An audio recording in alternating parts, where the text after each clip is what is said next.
नमो भगवते वासुदेवाय। कृष्णाय वासुदेवाय हरये परमात्मने प्रणतक्लेशनाशाय गोविन्दाय नमो नमः। नमः परमहंसास्वादितचरणकमलचिन्मकरन्दाय भक्तजनमानसनिवासाय श्रीरामचन्द्राय।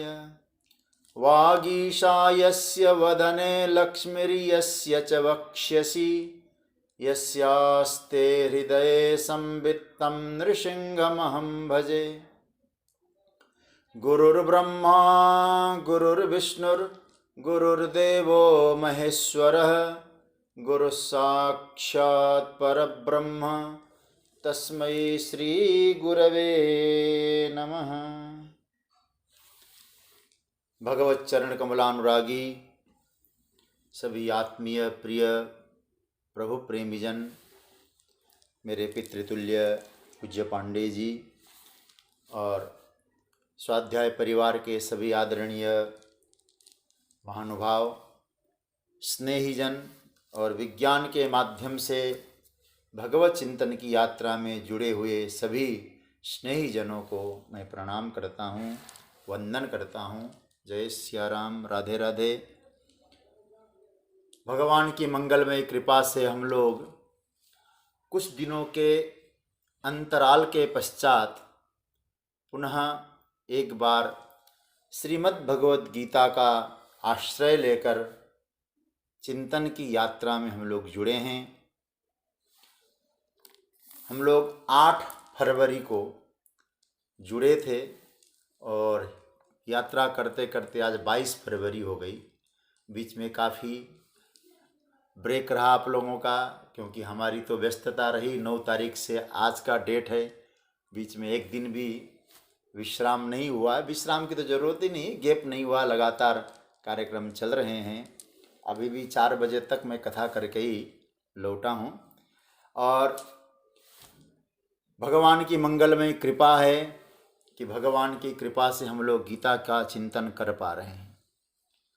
13 अध्याय तक हम लोगों ने खूब विस्तार से देखा और 7 तारीख को और 8 तारीख को 2 दिन हम लोगों ने श्रीमद् भगवद गीता के 14वें अध्याय पर एक बार अवलोकन भी किया। अवलोकन करके जो कुछ सूत्र अध्याय के अंतर्गत हो सकते थे, संतों की जूठन प्रसादी को लेकर हम लोगों ने कुछ चिंतन किया। आज प्रारंभ कर रहे हैं 14वां अध्याय को प्रारंभ से, किंतु इसमें कुछ प्रश्न मुझे लगता है कि उनको पहले एक बार आत्मसात कर लेना चाहिए। और जहाँ तक प्रतीत यह होता है, इन्हीं प्रश्नों के आधार पर हमारी यात्रा आगे चलनी चाहिए। और ये प्रश्नों का जो संकलन है अथवा प्रश्नों का जो दिग्दर्शन है, दिखाया है, ये भाष्य में भगवान शंकराचार्य जी ने इन प्रश्नों को पहले रखा है, फिर गीता का चिंतन किया है। मुझे लगा यदि ये 5 प्रश्न हम लोग 14वें अध्याय को देखते हैं 5 प्रश्नों के आधार पर, तो मुझे लगता है कि इस अध्याय को समझने में बहुत सहूलियत हो जाएगी। तो इससे क्या होगा कि कोई भी एक प्रश्न उत्तर के रूप में हम लोग जब किसी चीज़ को देखते हैं तो ऐसा लगता है वो मस्तिष्क में जल्दी बैठ जाता है।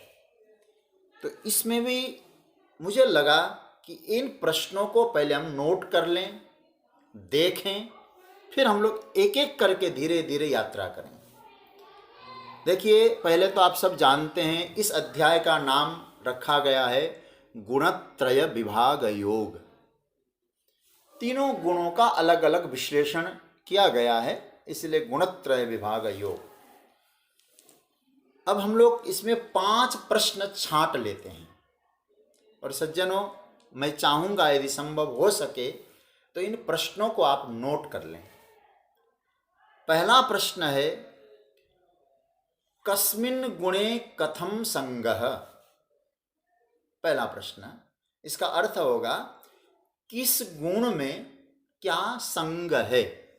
क्योंकि हम लोग सुन चुके हैं इसका चिंतन करते समय, व्यक्ति उन गुणों से संग करता है तो व्यक्ति बंधता है। ठीक है, तो पहला प्रश्न क्या बना, किस गुण के साथ क्या संग हुआ है। दूसरा प्रश्न है, केवा गुणाः, मतलब वे गुण कौन कौन से है। ये द्वितीय प्रश्न है। तीसरा प्रश्न बनेगा, कथम वा ते बध्नन्ति। कथम वा ते बध्नन्ति अर्थात वे कैसे बांधते हैं, कैसे बांधते हैं जीव को। चौथा प्रश्न है, गुणेभ्यश्च मोक्षणम कथम स्यात्। गुणों से मुक्ति कैसे मिलती है। क्योंकि हम लोग देख चुके हैं, पहले भी हम सुन चुके हैं कि सभी गुणों से ऊपर उठकर गुणातीत होना है। तो यहाँ आया गुणों से कैसे मुक्ति मिलती है, और यहाँ अपादान का प्रयोग है गुणेभ्यश्च। उन गुणों से हम अपने आप को कैसे अलग समझ सकते हैं, गुणों से मुक्ति, ये चौथा है। और पांचवा बना सकते हैं हम लोग, मुक्तस्य लक्षणम वक्तव्यम। किम वक्तव्यम, मतलब जिसकी मुक्ति हो गई गुणों से उसका लक्षण क्या होता है। आया, आपने समझ लिया होगा। मैं रिपीट कर रहा हूं जिससे कि मस्तिष्क में बैठ जाए, फिर एक बार रिवीजन भी हो जाएगा। आप लिखने में कोई गड़बड़ हो गया होगा तो लिख भी सकते हैं इसको। कस्मिन् गुणे कथम संगः, किस गुण में क्या संग होता है। केवा गुणाः, वे गुण कौन कौन से हैं। कथम वा ते बध्नन्ति, कैसे वे बांधते हैं। गुणेभ्यश्च मोक्षणम कथम स्यात्, उन गुणों से मुक्ति कैसे मिलती है। और पांचवा आया, मुक्तस्य लक्षणम वक्तव्यम, जिसकी मुक्ति हो गई, गुणों से जो मुक्त है उनका लक्षण क्या होता है। ये 5 प्रश्न हो गए। मतलब ये प्रवचन वाला चिंतन नहीं है, ये विद्यार्थी वाला चिंतन है। हम लोग पढ़ाई कर रहे हैं, कोई प्रवचन रूप नहीं है। इसलिए इसको ध्यान से समझना। इस प्रकार से ये 5 विषय है। ये सारे अध्याय को निचोड़ करके भगवान भाष्यकार ने, शंकराचार्य ने ये 5 प्रश्न रखे हैं। ठीक है, तो इन्हीं 5 प्रश्नों के आधार पर हम लोग थोड़ा चिंतन की यात्रा को आगे बढ़ाएंगे। तो आइए, आज हम लोग बिना किसी लांग लपेट के, किसी और चर्चा किए बिना, पहला जो अध्याय 14वां अध्याय का पहला श्लोक हम लोग प्रारंभ करें। इसका पहले पाठ करें, फिर उसके बाद धीरे धीरे धीरे चिंतन करते रहेंगे। मैं बोलूं, फिर आप लोग बोलिएगा। श्री परमात्मने नमः। अथ चतुर्दशोऽध्यायः। श्रीभगवानुवाच, परं भूयः प्रवक्ष्यामि ज्ञानानां ज्ञानमुत्तमम् यज्ज्ञात्वा मुनयः सर्वे परां सिद्धिमितो गताः।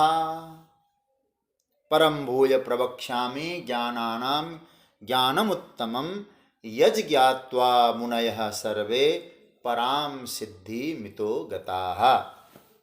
इसका पहले अन्वय देख लें। ज्ञानानाम उत्तमं परम ज्ञानम भूयः प्रवक्ष्यामि यज्ज्ञात्वा सर्वे मुनयः इतः परां सिद्धिं गताः। मैं रिपीट कर रहा हूँ। ज्ञानानाम उत्तमं परम ज्ञानम भूयः प्रवक्ष्यामि यज्ञात्वा सर्वे मुनयः इतः पराम सिद्धिम गताः। आइए इसका अर्थ देखते हैं। ज्ञानानाम उत्तमम परम ज्ञानम, ज्ञान में दो विशेषण है, उसकी चर्चा अभी हम करेंगे। ज्ञानानाम उत्तमम, ज्ञान सभी ज्ञानों में उत्तम फल देने वाला, देखिए दो है ना, उत्तमम और परम। सभी ज्ञानों में उत्तमम मतलब उत्तम फल देने वाला, परम मतलब श्रेष्ठ ज्ञान। इसका अर्थ होगा ज्ञानानाम उत्तमम परम ज्ञानम, सब ज्ञानों में उत्तम फल देने वाला और परम श्रेष्ठ ज्ञान, श्रेष्ठ ज्ञान भूयः प्रवक्ष्यामि, मैं तुम्हें फिर से कहूंगा। ठीक है। यज्ञात्वा सर्वे मुनयः, यज्ञात्वा मतलब यत मतलब उस ज्ञान को, ज्ञात्वा मतलब जानने के बाद, सर्वे मुनयः सभी मुनिजन, इतः पराम सिद्धिम गतः, इतः मतलब इस देह से मुक्त होकर परम सिद्धि को प्राप्त हुए हैं। इतः मतलब इस देह से मुक्त होकर पराम सिद्धिम गता, परम सिद्धि को प्राप्त हुए हैं। शायद अर्थ को पकड़ने में आपको कठिनाई नहीं हुई होगी। भगवान कहते हैं सब ज्ञानों में उत्तम फल देने वाला श्रेष्ठ ज्ञान मैं तुमसे फिर कहूँगा, जिसे जान करके मुनिजन इस देहाभिमान से अथवा देह से मुक्त होकर के परम सिद्धि को प्राप्त हुए हैं। देखिए 13वें अध्याय की 14वें अध्याय के साथ एकदम स्पष्ट संगति है। थोड़ा आप लोग ध्यान देंगे तो 13वें अध्याय का अंतिम क्या शब्द है? भूत प्रकृति मोक्षम च ते ए विदुर यान्ति ते परम। ठीक है, तो अंतिम शब्द क्या बना? परम। और 14वें अध्याय का पहला शब्द क्या है? परम भूय प्रवक्ष्यामि। उधर का अंतिम शब्द जो था भगवान ने उसको इधर से जोड़ दिया। मतलब भगवान ये कहना चाहते हैं अर्जुन, अब मैं 13वें अध्याय में जो विषय एक प्रकार से छूट गया होगा अथवा उसका अच्छी तरह से स्पष्टीकरण नहीं हो पाया, उस विषय को अब मैं कहूँगा, भूय फिर से कहूँगा। मानो भूय शब्द का अर्थ बनेगा। तो क्या मतलब हुआ? परम भूयः प्रवक्ष्यामि और ये विदुर्यान्ति ते परम। अब आइए भगवान क्या कह रहे हैं इस अध्याय के प्रारंभ में कि परम ज्ञानम उत्तमम ज्ञानम अहम प्रवक्ष्यामि। यह परम शब्द और उत्तम शब्द ज्ञान के साथ जोड़ देना, है? ज्ञान का विशेषण है दोनों।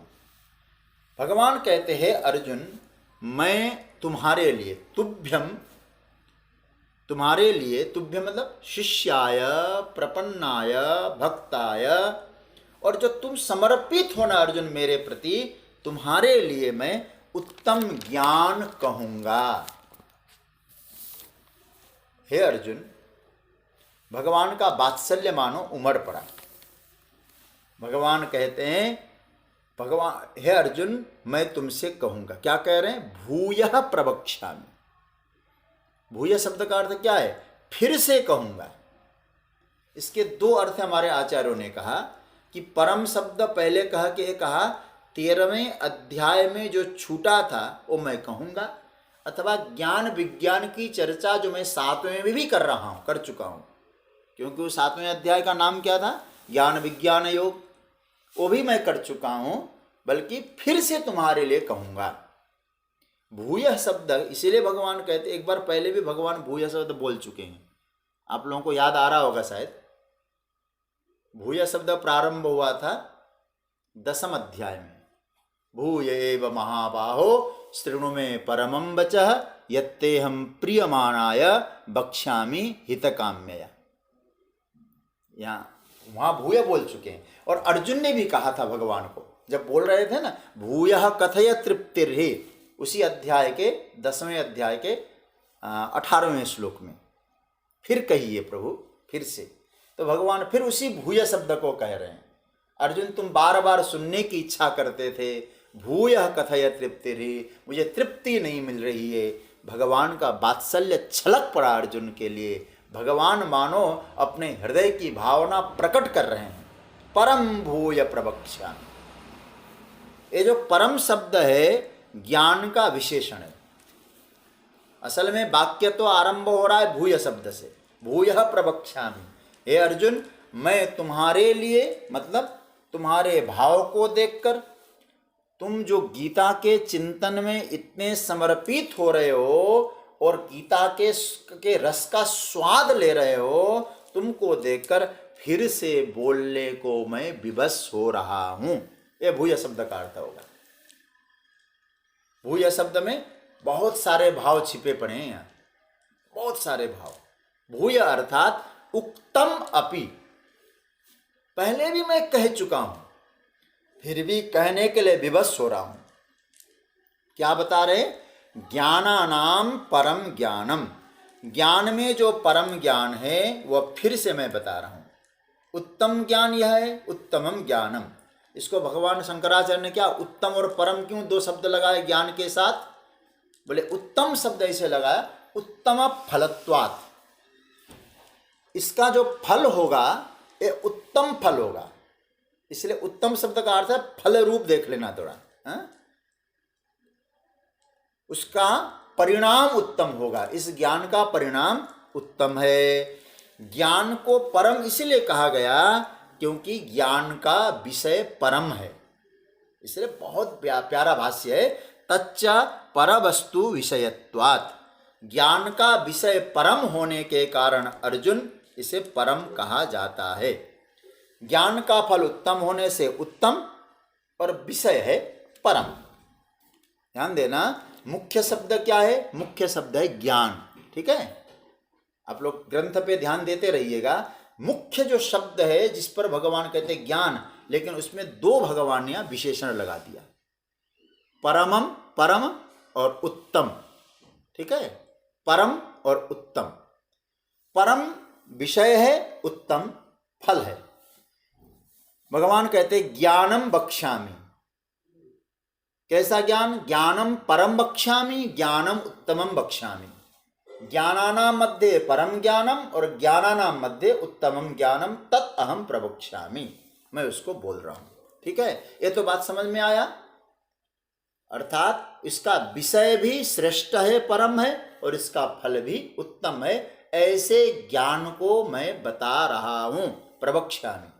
अच्छी तरह से, वक्ष्यामि शब्द नहीं, प्र उपसर्ग लगाए, अच्छी तरह से, भाव से मैं तुम्हारे सामने कह रहा हूं। अच्छा भाई, अब एक प्रश्न आता है। हम लोग प्रश्न क्या करते हैं? बोले सरकार फायदा क्या होगा? क्योंकि हम कुछ भी करते हैं तो पहला प्रश्न क्या आता है? फायदा क्या है? इस औषधि को भी लेते हैं तो औषधि से फायदा क्या है? तो भगवान जब कहते हैं मैं तुम्हारे सामने ज्ञान रख रहा हूं, तो सहज रूप से लोगों के मन में एक धारणा बन जाती है कि क्या फायदा है, बनता है कि नहीं। तो भगवान से पूछा गया, महाराज इस ज्ञान का फायदा बताओ। उस ज्ञान को जानकर वे सिद्धि को प्राप्त होते हैं, ये भगवान कहना चाहते। परम ज्ञान बक्ष्यामि कह रहा हूं, लेकिन उस ज्ञान को जानने के बाद होता क्या है, क्या फायदा है? तो भगवान कहते यज ज्ञात्वा मुनयः सर्वे पराम सिद्धि मितो गताः। ये फायदा है। क्या सूत्र दिया है महाराज, यज ज्ञात्वा। हे अर्जुन सुनो प्रेम से, यज ज्ञात्वा, उसको जान लेने के बाद, मैं जो ज्ञान बताने जा रहा हूं, परम ज्ञान और उत्तम ज्ञान, परम उत्तम ज्ञान जो बताने जा रहा हूं, उसको जान लेने के बाद जब व्यक्ति शरीर छोड़ता है, उसके बाद, इतः शब्द का अर्थ जानते हैं यहां? सिद्धिम इतो गता, इतः गता। इतः शब्द का अर्थ क्या है? इतः शब्द का अर्थ शरीर छोड़ने के बाद। संस्कृत में का ये आनंद है। हमारे पूज्य मेरे पिता केशवान पितृतुल्य पांडे जी हैं। संस्कृत का एक बड़ा आनंददायक है, इतः शब्द में जब प्र उपसर्ग लगता है तो प्रेतः बनता है। देखो प्रेतः बनता है तब, तो क्या कहा यहाँ, इतः शब्द का अर्थ मधुसूदन सरस्वती अपने भाष्य में क्या लिखते, बहुत प्यारा भाष्य है उनका। वो कहते इतो देह बंधनात् गताः प्राप्ताः, देह के बंधन से छूट करके वो सिद्धि को प्राप्त होते हैं। इतः शब्द का यह अर्थ है देह बंधन से छूटने के बाद। और भगवान भाष्यकार क्या कहते हैं, अस्मात् देह बंधनात् गताः ऊर्ध्वं गताः, इस देह के बंधन से वो ऊपर उठ चुके हैं। लेकिन इसको मुझे रामानुजाचार्य जी के भाष्य में एक और सूत्र मिला, वो क्या कहते हैं, संसार मंडलात्, इतः शब्द का उन्होंने अर्थ किया संसार से ऊपर उठ चुके, संसार को छोड़ चुके हैं। लेकिन अधिकतर महापुरुषों का भाव यह है इस शरीर छूटने पर। अब शरीर छूटने पर ही ज्ञान होगा, बोले नहीं, देहाभिमान छूटने पर, देह के प्रति जो आत्मबुद्धि है उस छूटने के बाद, देहाध्यास छूटने के बाद, प्रारब्ध क्षय होने के बाद क्या मिलेगा, कहते परम सिद्धिम गताः, और परम सिद्धि को प्राप्त कर लेते हैं। आया बात समझ में आ रही है ना आपको, यज ज्ञात्वा मुनयः सर्वे परम सिद्धि मितो गताः। अच्छा भाई, परम सिद्धि की प्राप्ति होती है। कथम सिद्धिम गता, इस ज्ञान को जानने मात्र से सिद्धि मिल जाती है क्या? भगवान ने कहा हाँ बिल्कुल मिल जाती है। इस ज्ञान को सही सही रूप में तुम ग्रहण कर लो अर्जुन, तुमको परम सिद्धि की प्राप्ति होती है, क्योंकि पहले भी पा चुके हैं।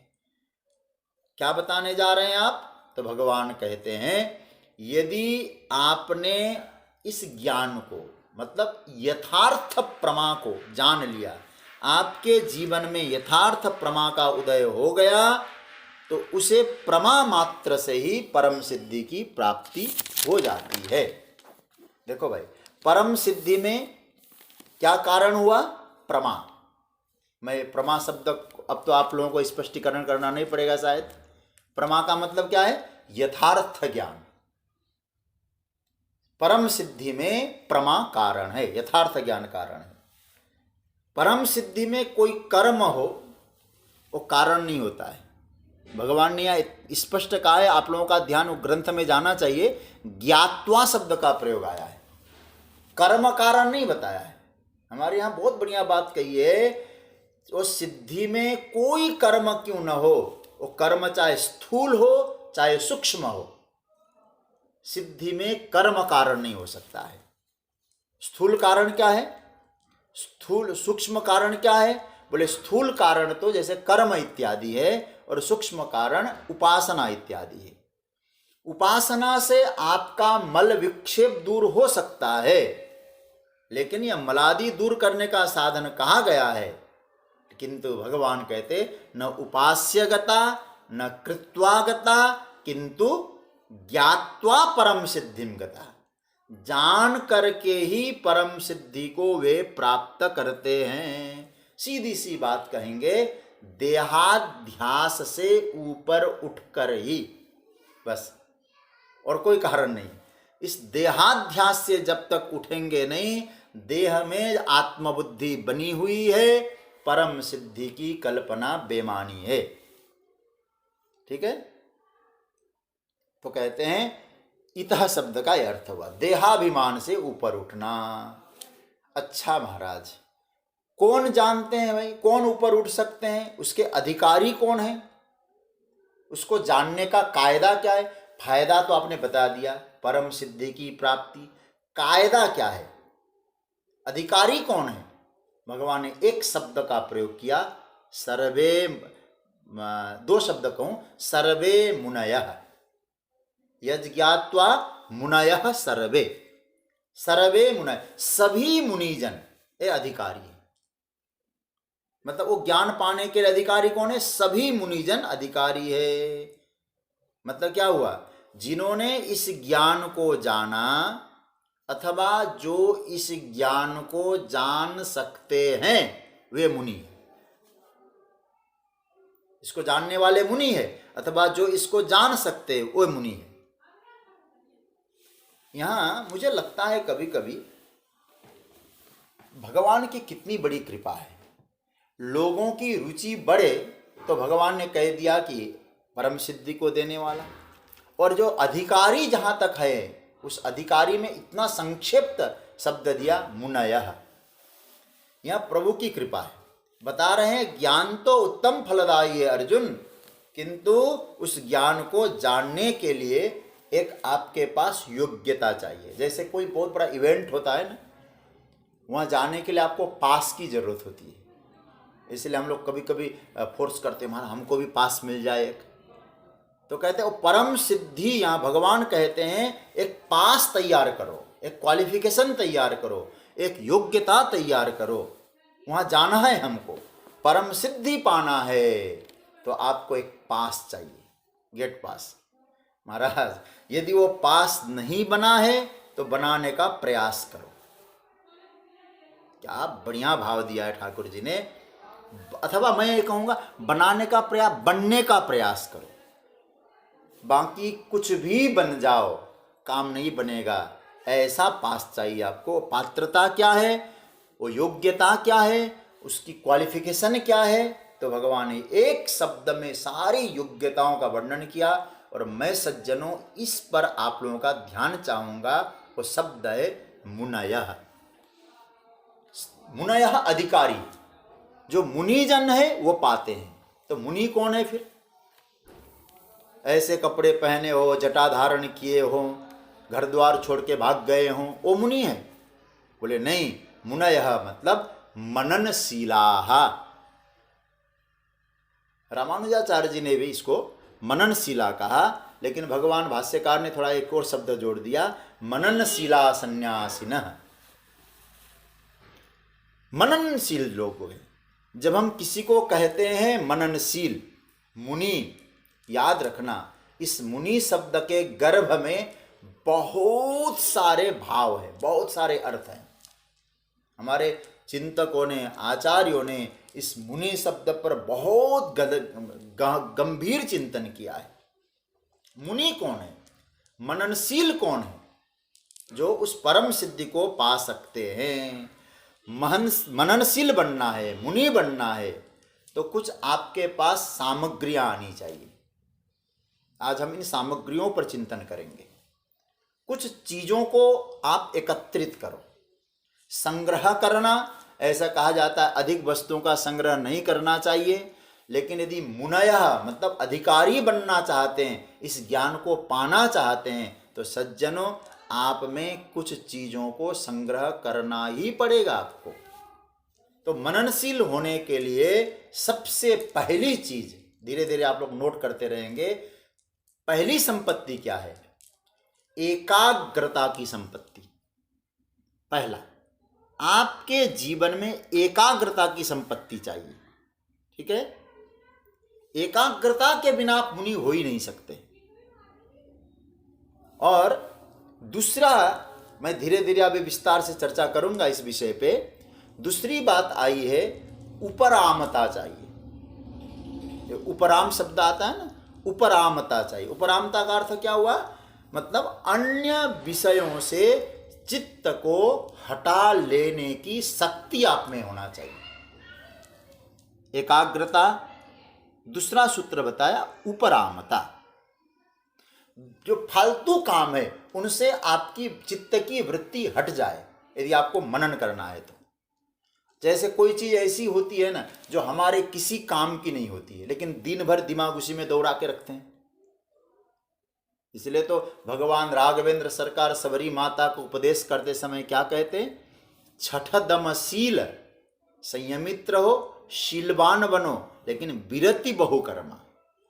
अनेक बेकार के कार्यों से अपने आप को उपरति बनानी पड़ेगी आपको। उपरामता आवश्यक है जीवन में। जब व्यक्ति चाहे कि मैं उस परम से एक होना चाहता हूं, तो मन कहीं न जाए और वो मन जहां आप चाहते हैं वहां लगे, अन्य विषय आपको न खींच सकें, उसको कहते उपरामता। मतलब उधर आपको स्वाद मिले ही नहीं। भगवान को छोड़कर, आत्मचिंतन को छोड़कर आपको अन्यत्र स्वाद न मिले तो समझना उसका नाम है उपरामता। तो उपरामता चाहिए। तो क्या हुआ? एकाग्रता, उपरामता। ठीक है, मुनि ज्ञान के अधिकारी की चर्चा मैं कर रहा हूं। तीसरी बात आती है समाधान। समाधान का सामर्थ्य आप में होना चाहिए। यदि समाधान किसी चीज में कोई आपको मन इतने दुविधा में है, क्या करें कैसे करें, यदि समाधान का सामर्थ्य नहीं है आपको, तो फिर आपके द्वारा मनन नहीं हो सकता। हथियार डाल देना ही ठीक है, मैं डालने की बात नहीं कह रहा हूं। समाधान का सामर्थ्य आप में आना चाहिए।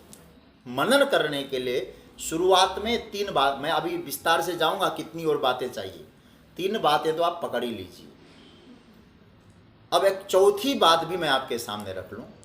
क्या क्या बात आ गई?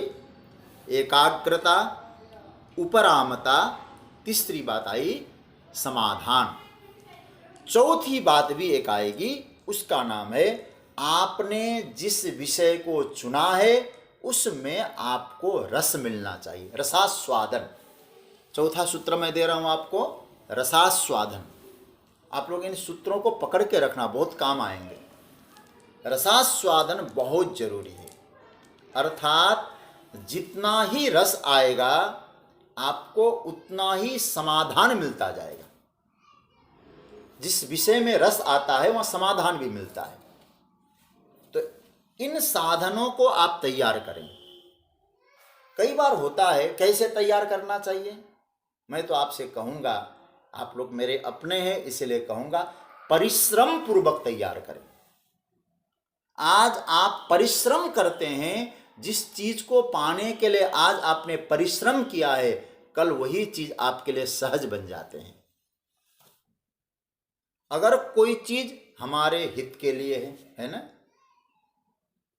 अब कोई चीज क्या, वही चीज हमारे हित के लिए है, तो याद रखना उसमें कोई ऑप्शंस मत खोजिए फिर, क्योंकि ज्ञान ही हमारा कल्याण करेगा और कोई करने वाला नहीं, कुछ करने वाला नहीं। तो ज्ञान कल्याण करेगा। और भगवान कहते हैं इस ज्ञान को पाकर परम सिद्धि को पा चुके हैं। कौन? बोले मुनि लोग। तो भगवान क्या कहना चाहते हैं? अब ऑप्शंस मत खोजो। बोले ये नहीं होगा तो इससे करेंगे, ये नहीं होगा तो इससे करेंगे। एक ही है, मुनयः। अब आप यदि ऐसा कहो यहां समाधान नहीं मिल रहा है, तो जहां सहज हो जाए वहां चले जाएं। कई बार होता है कि नहीं होता है? गीता का तो समझ में नहीं आ रहा है, चलो ताली बजा के भजन कीर्तन में ही आनंद लेते रहें। नहीं, यदि आप में उधर समाधान मिल रहा तो ठीक है, किंतु जिस चीज को आपने पकड़ लिया है वो याद रखिएगा, वहां जहां सहज हो वहां जाकर करें। ये तो कोई अच्छी बात नहीं है। जिसको हमने पकड़ा है हम उसको परिश्रम पूर्वक करेंगे, योग्यता हासिल करेंगे। ये तो ऐसी बात हो गई ना, कोई लड़का 12वीं क्लास में पहुंच गया और 12वीं क्लास में पहुंचने के बाद वो बड़ा मेहनत करना पड़ रहा है। वो क्या कहता है, नहीं सहज तो 12वीं तो सहज नहीं है, फिर कौन सी सहज है? बोले 9वीं 8वीं सहज है। तो फिर नीचे आएगा वो क्या? क्योंकि परम सिद्धि, इसलिए शब्द देखिए परम भूय, वहां भी भगवान परम शब्द कहते और नीचे भी क्या बढ़िया सूत्र दिया है। यहां देखिए परम भूय पर प्रवक्ष्यामि और पराम सिद्धि मितोगता। वहां परम ज्ञान के साथ परम लगाया और सिद्धि के साथ पराम। तो ऐसी दिव्य सिद्धि जब आपको प्राप्त होनी है, तो आपसे इतना ही कहूंगा, यदि वो क्वालिफिकेशन तैयार करने के लिए आप, वो चाहे सहज हो चाहे असहज हो, समाधान चाहे रस रूप हो चाहे परिश्रम रूप हो, अगर मुनि हैं आप तो समाधान का सामर्थ्य आप में आनी ही चाहिए। 4 बातें हो गई। क्या क्या बात आ गई अब तक? एकाग्रता, उपरामता, समाधान, रसास्वादन, ये 4 बातें आ गई। और परिश्रम रूप समाधान, परिश्रम व्यक्ति कब करेगा? तभी करेगा क्योंकि आरंभ में तो सभी को परिश्रम करना ही पड़ेगा, और जो परिश्रम रूप समाधान व्यक्ति तभी करता है जब विषय के प्रति आपकी महत्व बुद्धि हो। ठीक है, जिसे आप महत्व देते हैं आप उस विषय का वर्णन करते हैं। तो मैं क्या कह रहा हूं यहां, तो एक शब्द आया महत बुद्धि, महत बुद्धि और वरण, ये दो आए समान, दो शब्द का और प्रयोग कर रहा हूं, ये दो भी जोड़ दीजिए इसमें। कौन क्या हुआ, बोले आप कौन सी चीज का वर्ण करते हैं, किस चीज को पकड़ते हैं, जिस चीज में आपकी महत बुद्धि है।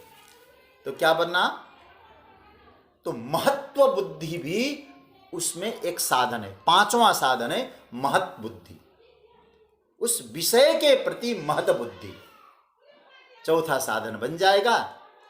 और पांचवा साधन महत बुद्धि है, फिर छठा साधन वर्ण, आप उसको वर्ण करें। अब थोड़ा सोचिएगा, लोग क्या क्या नहीं सीखते। भगवान कहते अर्जुन तुम मुनि बनो तो सही, इन बातों को एकत्रित करो। लोग क्या क्या नहीं सीखते, आप सोचें जरा। कोई फ्रेंच सीख रहा है, कोई चाइनीज सीख रहा है, कोई कहाँ की क्या भाषा सीखता है। क्यों? कहीं ना कहीं उस विषय के प्रति व्यक्ति को महत्व बुद्धि है। इस भाषा का ज्ञान हमको ऊंचाइयों तक ले जाएगा। यह महत बुद्धि होने से परिश्रम पूर्वक और समाधान कर सकता है, निकाल सकता है। तो भगवान क्या कहते हैं, सीखो, परिश्रम करो, ऐसी ऐसी चीजें सीखते हैं जिसकी हमारे जीवन में कोई हमारे पूर्वजों की भी पृष्ठभूमि नहीं थी।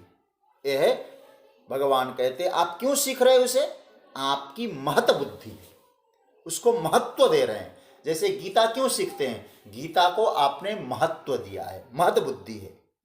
तो कहने का मतलब है जब महत्व बुद्धि हो फिर वर्ण करें आप, मैं इसका वर्ण करता हूं। ठीक है, ये दोनों में इसको आगे पीछे कर लेना, महत बुद्धि वर्ण, वर्ण महत बुद्धि, इसको आगे पीछे आप कर सकते हैं, कोई दिक्कत नहीं है। क्या क्या बताया मैंने, जैसे वर्ण हो महत्व बुद्धि हो, अथवा पहले महत्व बुद्धि हो फिर वर्ण हो।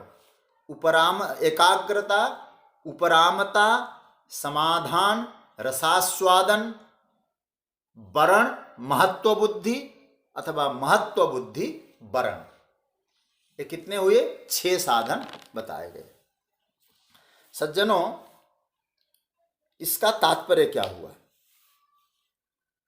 हम लोग किसी चीज को सीखते हैं तो उसमें महत्व बुद्धि है, हमने चुनाव किया, चयन किया, वर्ण किया, फिर हमने उसमें महत्व देकर हमने उसको सीखा।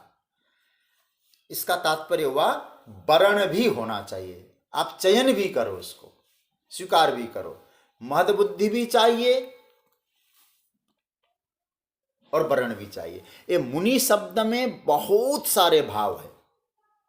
एक चीज और है मुनि के विषय में, कितने शब्द आ गए अब तक, 6 है ना, 6 साधन हो गए। वर्ण और महत्व, वर्ण का मतलब चयन, आप चुनो उसको, अपना लो, महत्व बुद्धि देकर अपना लो उसको। तो अब एक चीज और कहेंगे, हमारे महात्माओं ने बहुत चिंतन किया मुनि शब्द में। 7वां साधन है सत्व गुण में स्थिति, सात्विक वृत्ति में स्थिति, सत्व गुण में आपको रहना है। मनन वाली क्रिया वहां नहीं हो सकती जहां तमोगुण होगा, क्योंकि मुनि मनन करेगा और मुनि बनेगा, और मनन तमोगुण में नहीं होगा। और मनन रूप क्रिया रजोगुण में भी नहीं हो सकता है। आगे हम लोग देखेंगे, जब गुण मीमांसा करेंगे तो उस पर और डिटेल्स में जाएंगे। हालांकि भगवान बाद में तो कहेंगे भाई तुम तीनों गुणों से ऊपर उठकर गुणातीत बन जाओ, लेकिन मुनि का जो स्वरूप है, जो मुनयः शब्द भगवान ने कहा अधिकारी हैं, उनमें किन किन साधनों से अधिकारी बनता है, तो जो ज्ञान पाकर सिद्धि को में पहुंचता है। देखिए, एक और सूत्र मिल रहा है हम लोगों को, सत्व गुण में स्थिति, सत्व गुण में रहना। यह मुनि होने के लिए सज्जनों बहुत बहुत बहुत आवश्यक है। यह सत्व गुण में स्थित हो जाना स्वयं में एक बहुत गंभीर शब्द है, मतलब इसको बोलेंगे हेवीवेट शब्द है बहुत।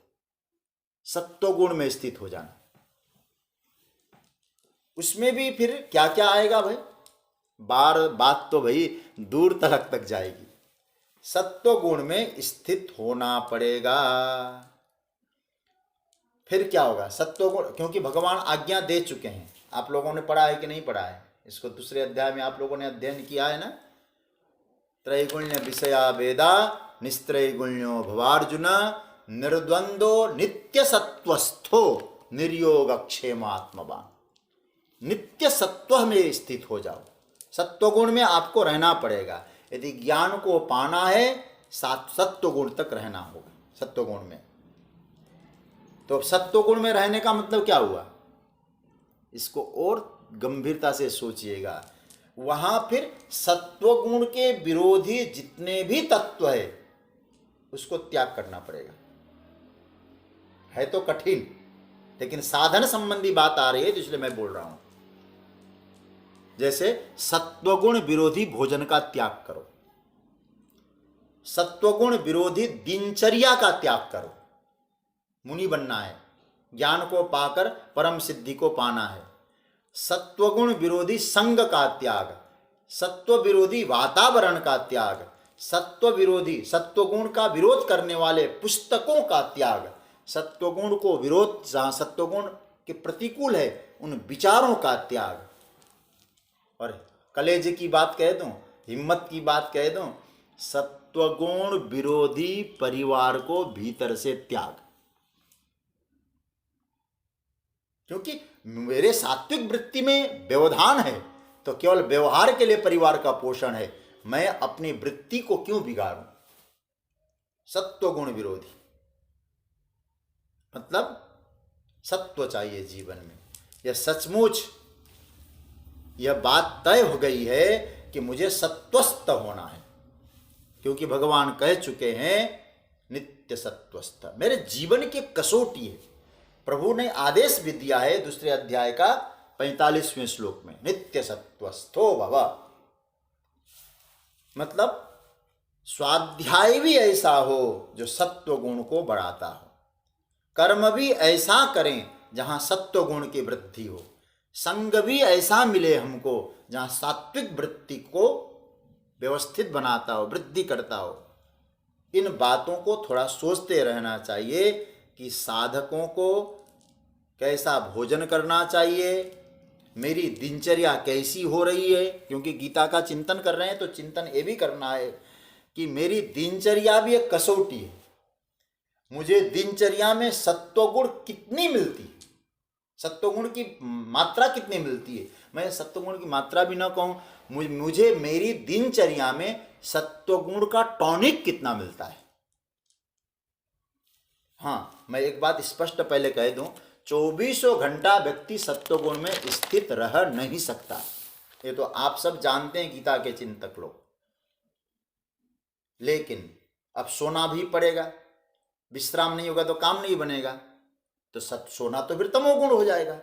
तो 24 घंटा व्यक्ति सत्वगुण में तो रह नहीं सकता, लेकिन मेरी दिनचर्या में सत्वगुण की मात्रा कितनी है यह विचारना है। मुझे सत्वगुण कितना मिलता है, जितना मिल रहा है उतने से मेरा काम चलता है या नहीं। कम मिल रहा है सत्वगुण तो मैं कैसे बढ़ाऊं उसको, कैसे बढ़ाएं। दिनचर्या में क्या क्या हमें हेर फेर करना है, उन हेर फेर करने से मेरे जीवन में सत्वगुण की वृद्धि होगी। उनको बढ़ाना है, वृद्धि की ओर अग्रसर करें, फिर उसी हिसाब से श्रम भी करें और उसी हिसाब से विश्राम भी करें, लेकिन आपके सात्विक वृत्ति का उदय भी हो। दिनचर्या में इन दोनों बातों का ख्याल रखना चाहिए, श्रम और विश्राम। लोगों के साथ मेरा व्यवहार, मेरी वाणी का व्यवहार, माने मेरे पूरे जीवन को संभालने से जो रिजल्ट मिलता है, मैं जो बता रहा हूं, वहां पूरे मेरे जीवन को संभालने से जो रिजल्ट मिलता है उसका नामकरण होगा सत्वगुण। जीवन को संभालता है सत्वगुण। हम जब गुणों की चर्चा का विस्तार से चर्चा करेंगे जब इसी 14वें अध्याय में, तो हम उसका ठाकुर जी की कृपा से कुछ चिंतन करेंगे। जीवन संभालता है बहुत। सत्वगुण की वृद्धि, मैं रजोगुण तमोगुण का विरोधी नहीं हूं, लेकिन जीवन को सही राह में ले जाने के लिए सत्वगुण अधिक होना ही चाहिए। सज्जनों, कई बार ऐसा भी होता है कि जीवन में एक चीज यदि न संभली तो पता चल जाता है उसका फल खराब हो गया। सत्वगुण को हमने संभाला नहीं तो फल खराब होना ही होना है। याद रखना, बिना सत्वगुण में प्रतिष्ठित हुए यह जो मुनि शब्द है ना, ये सार्थक कभी हो नहीं सकता। तो आइए, अगर हम अब तक के साधनों को गिनती करें तो कितने हो गए? तो पहला जो बताया एकाग्रता, मुनयः शब्द पर मैं व्याख्या कर रहा हूं आपके सामने। मुनयः कैसे बनाया जा सकता है, साधक कैसे बन सकता है, योग्यता कैसे हासिल कर सकता है? एकाग्रता फर्स्ट, दूसरा उपरामता, तीसरी बात आई समाधान, चौथी बात आई रसास्वादन, पांचवी बात आई वरण, छठी बात आई महतबुद्धि और सातवीं बात आई सत्वगुण में प्रतिष्ठा।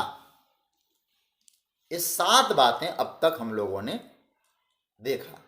एक बात और कहूं, क्या इतने से हमारा मनन हो जाएगा? क्योंकि मनन जो करेगा वो मुनि होगा। क्या मनन हो जाएगा इतनी बातों से? मैं कहूंगा नहीं, इतनी बातों से भी मनन नहीं होगा। फिर क्या करना पड़ेगा? सज्जनों, यह तो ऐसी चीज है जो साधन बताए हैं। जैसे कोई बंदूक है ना, बंदूक की नली को अच्छी तरह से साफ किया जा रहा है, निशाना लगा रहा है, बंदूक की नली साफ कर रहा है, किंतु कारतूस तो उसमें नहीं है? नली साफ कर रहा है, बंदूक ठीक कर रहा है, लेकिन कारतूस भरा ही नहीं है। बुरा मत मानना, बंदूक की नली साफ हो, निशाने पर दृष्टि हो, ट्रिगर दबाया गया हो, अब आप बताइए मिलेगा क्या आपको? यदि कारतूस न हो तो, भीतर गोली न हो, बंदूक साफ है, निशाना अच्छा है, लेकिन कारतूस न हो तो क्या फल मिलेगा? जीरो बोलते हैं, आलू मिलेगा, आलू। मैं इसको ये तो एक पुराना दृष्टांत से बता दूं जरा। आपके हाथ में धनुष है, धनुष पर आपने प्रत्यंचा तैयार कर लिए, डोर तैयार कर लिया।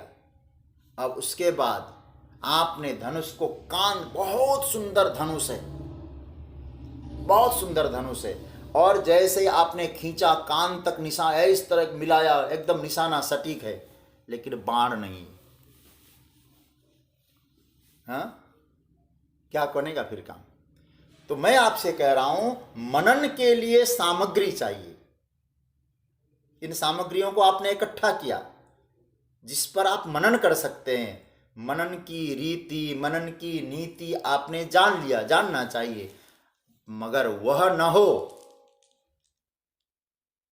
मूल चीज कारतूस न हो, तो फिर मनन नहीं हो सकता। तो एकाग्रता होने पर भी क्या मनन, समाधान उपरति की शक्ति होने पर भी मनन क्या होगा? तो भगवान कहते, जब मुनयः भगवान बोल रहे हैं तो हमारे आचार्यों ने, संतों ने इस मुनयः शब्द में एक श्रेष्ठतम साधन, मतलब 7 साधनों में एक और साधन जोड़ दिया। उस साधन का नाम है श्रुत साधन। श्रुत मतलब श्रवण, श्रवण, ये श्रवण साधन है। सुनना मतलब पहले श्रवण साधन तो है ही, मतलब ये सब श्रवण साधन क्या? कारतूस है,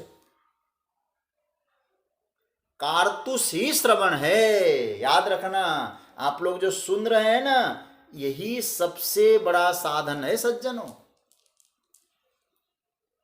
उपनिषद ने क्या कहा? आत्मा वै अरे श्रोतव्य मंतव्यो निदिध्यासितव्यश्च। आत्मा के बारे में सुनो, मनन करो, निदिध्यासन करो। यह जो मनन आदि की प्रक्रिया हम लोग कैसे कर पा रहे हैं? कभी आप सोच रहे होंगे मनन कैसे कर पा रहे हैं इन साधनों से? श्रुत साधन, आपने श्रवण किया है इसलिए मनन हो पा रहा है। इसलिए मैं जो महत्वपूर्ण जो साधन है अंत में आपके सामने ला रहा हूं, श्रवण। और सज्जनों, सच्ची बात कहूं, अपनी बुद्धि को थोड़ा सा भी जो कहीं अनुशासन प्राप्त हुआ है, वो सुने हुए का फल है। कोई केवल पढ़ने मात्र से आज तक अनुशासनबद्ध हो गया हो, ऐसा संभव नहीं है। मैं एक छोटी सी अनुभूति में कहूं, केवल श्रवण करने मात्र से, केवल पढ़ने मात्र से, श्रवण नहीं कहूंगा, केवल पढ़ने मात्र से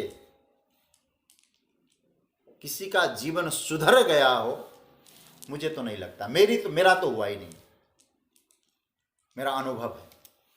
इसलिए यह होता नहीं है केवल पढ़ने से। याद रखना, हर प्रकार की विद्या के लिए मतलब अनुशासन चाहिए ही चाहिए। चिंतन करने के लिए अनुशासन चाहिए, जिसको हम लोग डिसिप्लिन बोल सकते हैं। यह जरूर है कि हर विद्या के लिए अलग अलग अनुशासन होता है। कानून के लिए अलग, मेडिकल के लिए अलग, राजनीति के लिए अलग। अब राजनीतिक वाले अनुशासन मानते नहीं मानते विषय और है, लेकिन ऐसे ही भगवान कहते, ये जो ज्ञान मैं तुमको देने जा रहा हूं अर्जुन, इसके लिए अनुशासन चाहिए, और अनुशासन आपको मिलता है श्रवण से। आपने कभी अनुभव किया होगा, किसी ने आपको कहा, इस बात का जितना असर हुआ पुस्तक पढ़ने से इतना असर नहीं हुआ है। गुरुजनों ने जो कहा, इसलिए वेद को श्रुति कहा गया है। वेद ने जो आज्ञा दिया मानते हैं। वेद क्या है? श्रवण से प्राप्त हुआ है, इसलिए उसका नाम है श्रुति। तो मैं तो ये जानता हूं, पढ़ने से इतनी जल्दी अनुशासन में लाना बड़ा कठिन है, जो श्रवण से होता है, सुनने से होता है। भगवान ने अधिकारी के लिए एक छोटा सा शब्द ही जोड़ दिया, लेकिन इसमें कितनी बातें आ गई। मुनयः, इसमें श्रवण साधन मुख्य हो गए। तो अब कितने साधन बन गए?